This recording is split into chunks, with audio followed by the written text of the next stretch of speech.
extend the circle of safety, the circle of belonging, out to the outermost edges. So the most junior person feels like they belong, feels safe, feels like they have top cover from somebody like Johnny Bravo. That's what these other two chemicals are trying to do.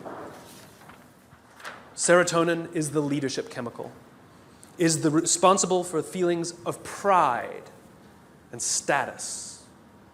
This is why public recognition is very important. We are social animals, and we need the recognition of others. This is why we have the Oscars, and this is why we have public awards events. This is why we have commencement for graduation. I mean, think about it. What does it really take to get to graduate college? You need to pay your bills, fulfill the minimum requirements, and collect enough credits. That's it, right? It's a formula. You could get an email that says, congratulations, you fulfilled all the requirements for graduation. Enclosed, please print out the PDF of your diploma. Wouldn't feel so good, right? So instead, we have a big ceremony to recognize the accomplishment. And in the audience, we put our family and our friends and our teachers, all of those in our tribe who've supported us and watched our backs as we've made it through. And then we show up on that day, and we go up on that stage, and we take our diploma. It feels great. We feel our status rise. We feel our pride go up. And by the way, when you have serotonin in your veins, your confidence goes up also. And here's the best part about serotonin. At the exact moment that you took your diploma and you felt that surge of serotonin go through your body, at the exact moment, your parents sitting in the audience also got a surge of serotonin and also felt an intense pride watching you graduate. And this is what serotonin is trying to do. It is trying to reinforce the relationship between parent and child, boss and employee, coach and player, the caregiver and the one who is grateful for the support they are given. And think about it. Think of the speeches that we give. If you give an award to somebody, what do they say? I couldn't have done it. I thank God. I thank my parents. I thank my coach. We thank the person who we believe was looking out for us.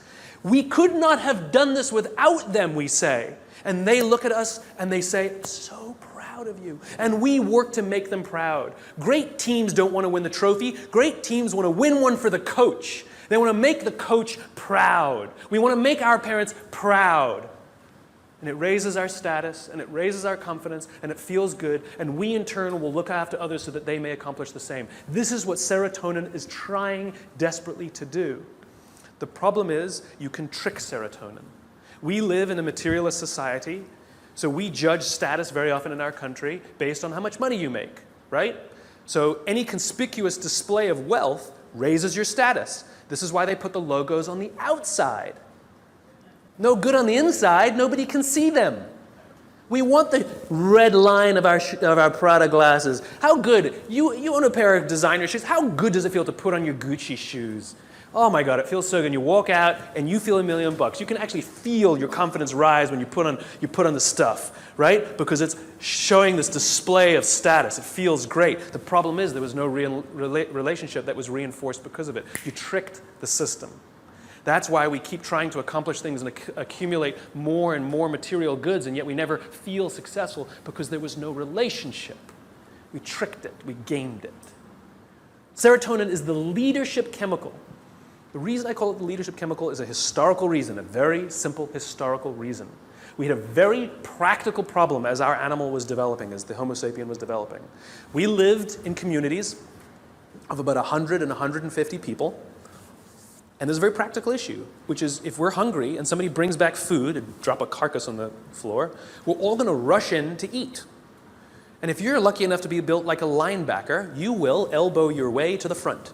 And if you're the artistic one of the family, you get the elbow in the face. Not a good system to keep the whole tribe alive, and definitely not a good system for cooperation. Because remember, the value of group living means that if I trust you and you trust me, I can fall asleep at night and trust that you will alert me to danger. If I don't trust you, I can't go to sleep at night. It's the same in our companies. If we trust each other, we will turn our backs, we will take risks, we will innovate, we will do things that will change the course of our world. If I don't trust you, I can't do that. I can't do that. There's value in group living and group working. And so if you got an elbow in the face that afternoon, odds are very high that you're not going to wake the guy who punched you if danger's there. You're just not going to do it. Bad system. And so we evolved into hierarchical animals. We're constantly assessing and judging each other, constantly arranging ourselves. Who's the alpha? Who's the dominant? Who's the one who sort of is the more dominant personality or dominant talent in the room?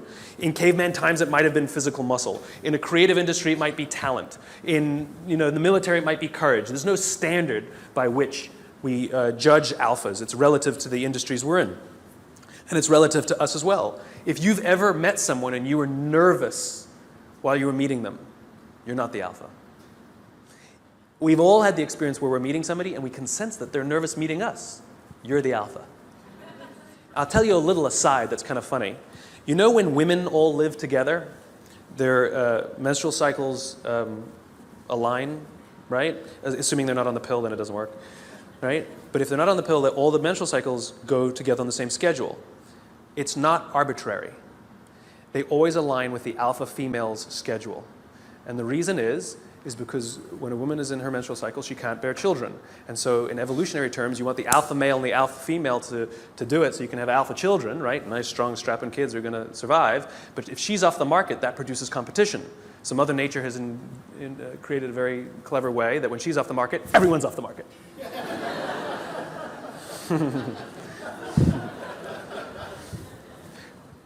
Back to the talk. So we're constantly judging and assessing each other who's alpha, right?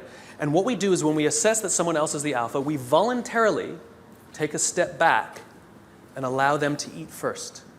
Alphas get first choice of meat and first choice of mate. Good system. Good system. The alpha gets to eat first. The rest of us may not get the best cut of meat, but we will get to eat eventually and we won't get an elbow in the face. Good system. We'll happily alert them to danger later. Good system. This is why we're constantly trying to raise our status, is because there are benefits to being the alpha. People will do things for us and step back and offer us favors, right? We to this day, we're perfectly comfortable giving special treatment to our alphas. No one has a problem that your boss makes more money than you.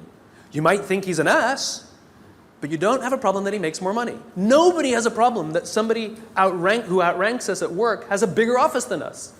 Doesn't offend us. It is deeply ingrained in us. We happily step aside and allow our alphas first choice of meat and first choice of mate.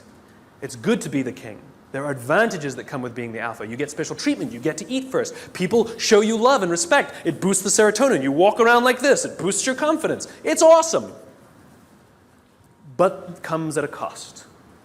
You see, the group is not stupid.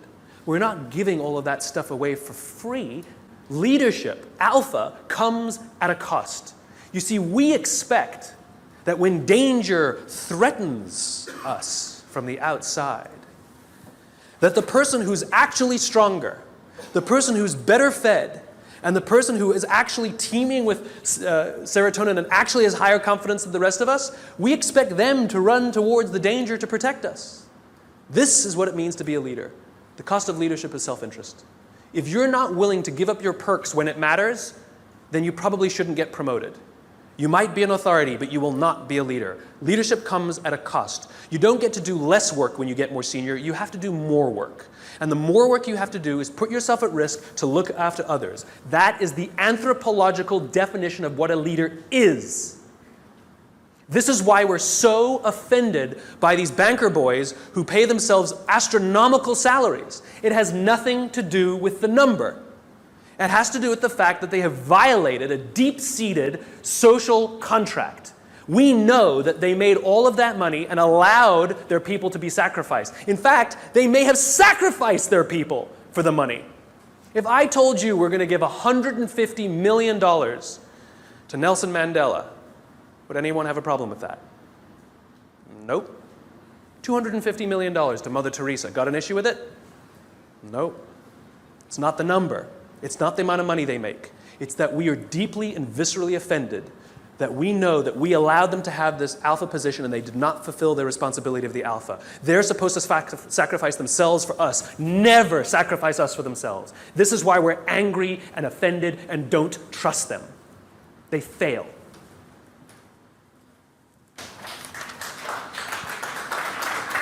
Oh, there's more. Oxytocin. This is the best chemical of all. Oxytocin is the feeling of love and trust and friendship. It's all the warm and fuzzies. It's all the unicorns and rainbows.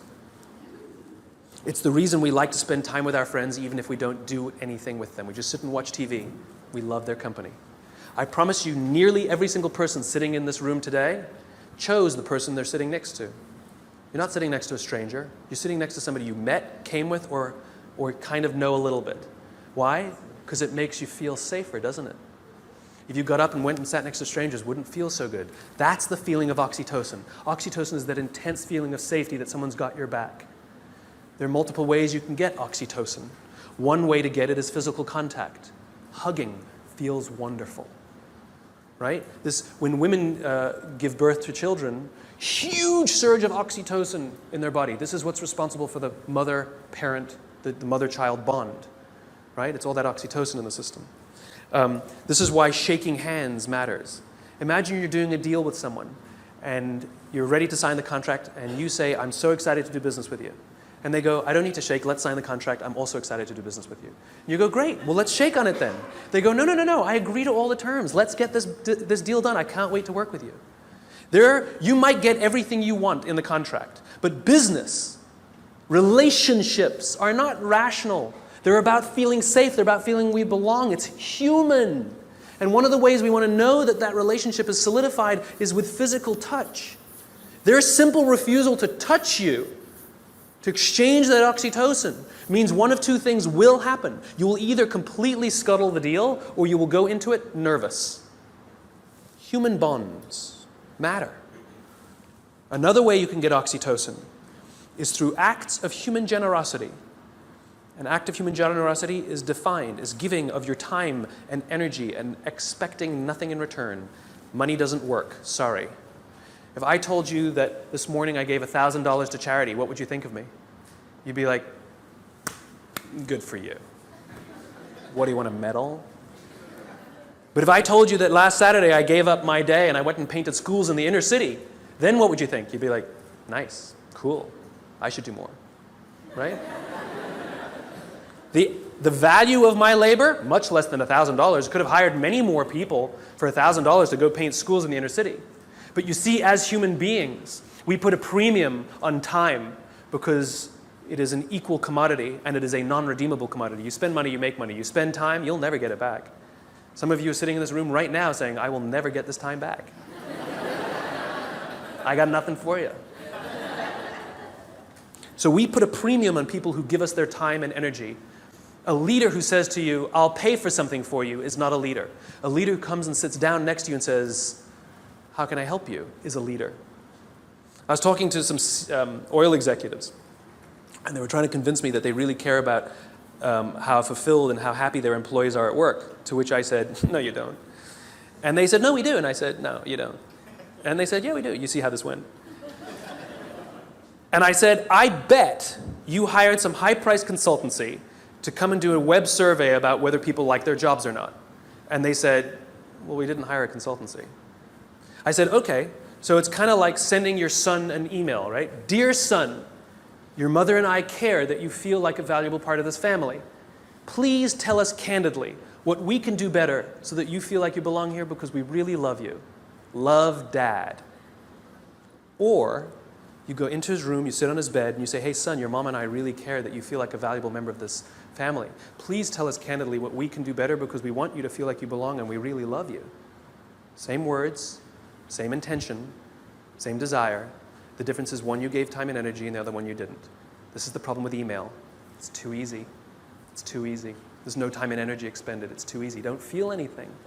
If I come to your house for dinner and you make me a lovely dinner, the next day I send you a very nice thank you email, what a wonderful host you are. Or 3 days later, you receive a handwritten note from me with the exact same words that were written in the email. Which one makes you feel better? Handwritten note. The sentiment was the same, the words were the same. The difference is one took a little more time and a little more energy. Leaders are the ones who give us their time and give us their energy, not the ones who give us their money. It doesn't count, it doesn't work, just biologically doesn't work. This is how you get oxytocin, doing nice things for people that require that you sacrifice a little bit of time, a little bit of energy, something you will never get back. And if you expect something in return, then you weren't really giving in the first place. You take someone out for dinner because you want them to hire you, you're not really taking them out for dinner. You want something in return. It's just a protracted transaction. It's not relationship building. It's nonsense. I was walking down the streets of New York, true story, and the guy in front of me, his backpack opened and a bunch of paper spilled out on the street. Didn't think much of it. I bent down, gathered the papers up, handed them back to him, and pointed out that his bag had opened. I did a small act of generosity for somebody. I got a small burst of oxytocin. I felt good. Also, the person on the receiving end of the act of generosity feels good. They get a shot of oxytocin. He felt good. He says thanks. I get to the end of the block, and I'm standing waiting to cross the street. And a guy who also happens to be standing waiting to cross the street turns around, true story, turns around and says to me, "I saw what you did back there. That was really cool." As it turns out, witnessing acts of human generosity release oxytocin. Remember, our bodies are trying to get us to repeat behaviors that are in our best interest, and it's making us feel good when we see or do acts of human generosity so that we will do them. In fact, the more oxytocin you have in your body, the more generous you actually become. In other words, the more you do, the more you want to do. It gets better than that. Lots of oxytocin in your body inhibits addiction. It makes it very difficult to get addicted to something when you have lots of oxytocin in your body. It actually inhibits addiction. It boosts your immune system. It makes you healthier. That's why happy people live longer. It's why couples live longer. Oxytocin, it actually is good for us. It increases our ability to solve problems. It increases our creativity. It's really good for us, and it's not addictive. It just feels great. It takes time to build up, though. You know, if I went on a date with a girl the other day. It was a first date. We totally got along great. We're going to get married. Why are you laughing? That's my social life. The reason you laugh is because you inherently know that I cannot form a bond of trust strong enough to get married in 7 days. You know that. Why don't you go on a couple more dates? Right? Inherently, you know that. Right? But if I told you that I've been dating somebody for 7 years and we're not married yet, what do you say? What's wrong? In other words, we know that that bond of trust takes more than 7 days and less than 7 years. Don't know how long it takes, though. So when you start a new job and you're really excited to work there and they're really excited to have you, don't quite feel like you belong. You don't quite feel like you're trusted yet, right? Even though you were really excited and they're really excited, it takes time. And you have to do little acts of generosity and make little sacrifices, do little things for people. Not big risks, small risks. It's like dating.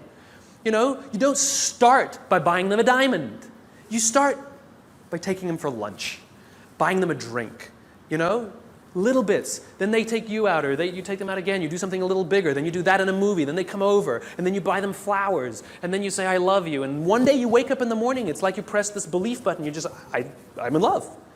I don't know when it happened. It just clicks, and you feel like you belong. Same thing at work. Same thing at work. It just clicks, and you feel like you belong because you got enough oxytocin built up in your system. We don't allow this to happen. We're too busy sending emails. We're too busy sending emails. The next time you want to tell somebody something, email is fantastic for the exchange of information, right? It's fantastic. Here's the report you wanted. The meeting's at 4 o'clock. Fantastic. What did you think of my idea? Do not reply on an email. That's an emotional question. Email is a rational tool. You get up from your desk. You walk the 30 feet. And you say, "Wanted to tell you what I thought of your idea." And I promise you, not only will that information be better received, but you will start to create relationship because oxytocin starts to get released. If you can't get up and walk 30 feet, pick up the telephone. I've done it. It's an amazing thing. You pick up the phone and you go, "Hey." They're like, "Hey, what's the matter?" They're like, "No, I'm just replying to your email. Wanted to tell you what I thought." What? And people who tell me, "But I need a paper trail." Have the conversation, hang up and say, "Just to confirm what we talked about," boom, there's your paper trail. The reason we get so many emails is because we reply to them all. And 12 emails are sent, and then somebody misunderstands something, and somebody gets angry, and then you have to pick up the phone and deal with it anyway. Do it at the beginning. Quicker, easier, better. Biology. Give your time and give your energy. And this is why leadership is really difficult, because you can't give it to everyone because you don't have enough to give to everyone. You just can't. You have to make sure that you can trust others, to trust others, to trust others, to trust others. And this is what happens in this circle of belonging, in this circle of safety.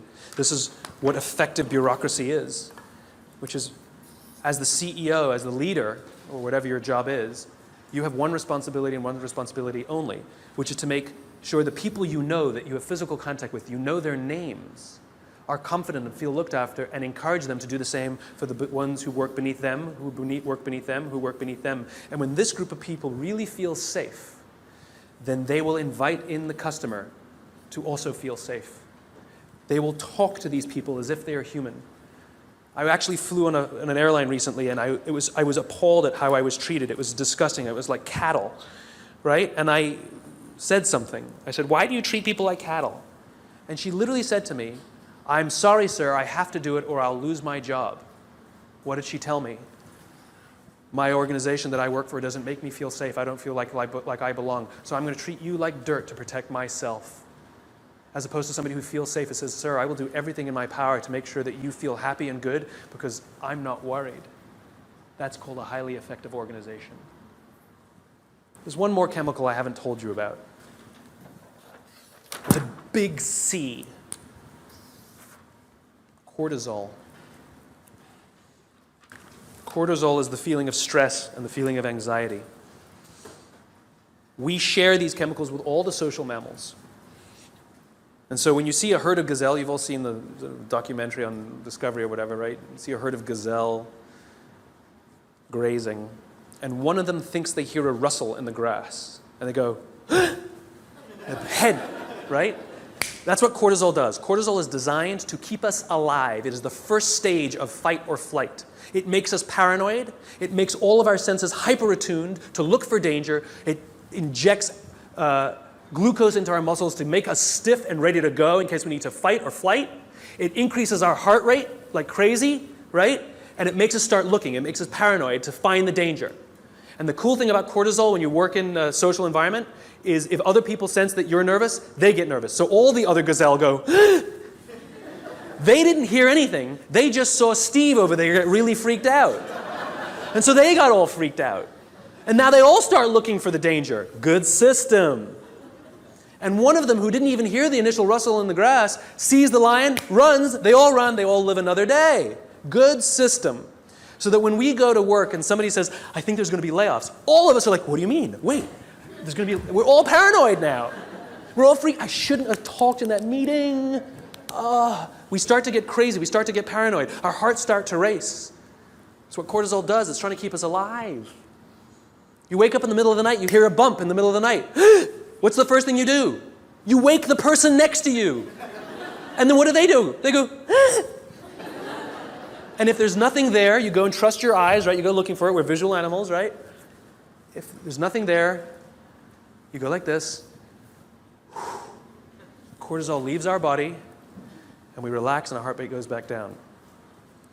Cortisol, to get all of that extra energy, to make us paranoid, to make us self-interested, it needs to shut down non-essential systems because it has to get it from somewhere, right? So it shuts off things like growth. You don't need your fingernails to grow at that moment. It shuts it off. The other thing it shuts off is our immune system. Don't need it in that moment. The problem is you're not supposed to have cortisol in your system all the time. You're supposed to have it in and then gone. And when we go to work in a place that doesn't make us feel like we belong, that doesn't make us feel safe when we're at work, guess what? We got little bits of cortisol dripping in our body. Drip, drip, drip, drip. Makes us paranoid. Drip. I know my boss hates me. I know he hates me. He hates all my ideas. I know it. Drip, drip. It makes us self-interested. One of the things cortisol does, it inhibits the release of oxytocin. Biologically, if you work in a high-stress environment where you don't feel safe, you are biologically less empathetic and less generous. We don't care about each other because we're too busy trying to protect ourselves. Drip, drip, drip. Our immune systems are now compromised. Drip, drip, drip. We live in a country with some of the best medical education in the world, some of the best medical systems in the world, some of the best doctors in the world, some of the best hospitals in the world, some of the best medicines in the world. Please explain to me why diabetes is on the rise, heart disease is on the rise, some cancers are on the rise. It ain't partially hydrogenated oils. Our jobs are killing us. And the people who are responsible are the leaders. And we also know that parents who come home stressed out, their kids learn that this is what work is. That work is something that makes you short-tempered and unhappy. And so they expect it as they grow older. Worse, we know that parents who come home upset and angry, it has such a negative impact on their children that there's some studies that show that they might actually become bullies because of their unhappy parents who hate their jobs and have excessive amounts of stress. Our companies are literally killing us. So what are you going to do about it? What are you going to do about it? Leadership is not a rank. Leadership is not a position. Leadership is a decision. Leadership is a choice. It has nothing to do with your position in the organization. If you decide to look after the person to the left of you and look after the person to the right of you, you have become a leader. You've seen the movie 300, right? The Spartans, the greatest fighting force of all time. You want to know one of the things that made the Spartans great?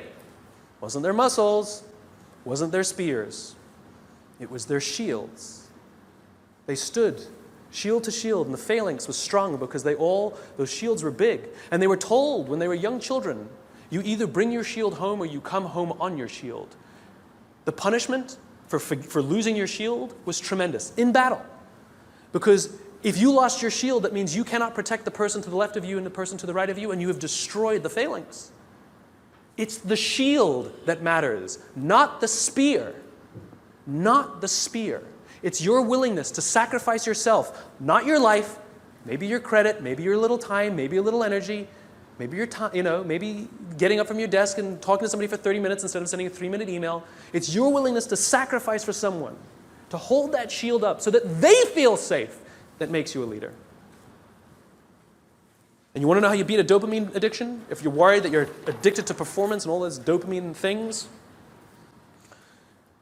Alcoholics Anonymous has been highly effective for decades, 80-something years. We all know the first step of the 12 steps. We joke about it, right? Admit you have a problem. Do you know the 12th step? Don't say, it's supposed to be anonymous. I'll tell you what the 12th step is. Alcoholics Anonymous knows that if you master all 11 steps, but not the 12th, you will drink again. If you master the 12th step, you will beat the disease. What's the 12th step? The 12th step is the commitment to help another alcoholic. Service. Service to another. Oxytocin wins. Serotonin wins. The more we look after each other, the safer we feel, the more we feel like we belong, and the more we will work together to confront the dangers outside. Do this for others, and others will become Johnny Bravo. Thanks very much.